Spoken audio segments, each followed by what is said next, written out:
सोयरे हो, आज लक्ष्मण हाके जे पुत्र आहे की नाही लई भुकाले आणि ते म्हणाले की आमच्या समाजामध्ये 11 पोरं आहात आणि मराठी समाजामधल्या 11 पोरी आमचं देऊन सोयीपण करा. तर त्याला मला काय सांगायचं आहे, आम्हाला कोणाला जातीला बोलायचं नाही, आम्हाला वैयक्तिक सोयीपण करायचं आहे. मया जातीमधले 11 नवरदेव मी तयार केलो.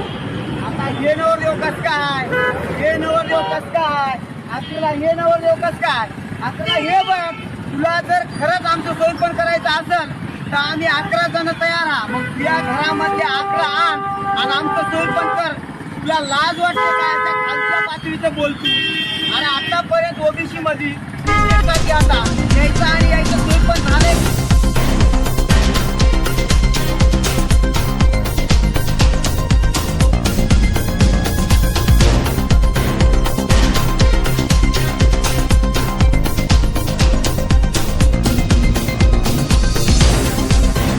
करायचं काय? अरे हक्काचं करायचं काय?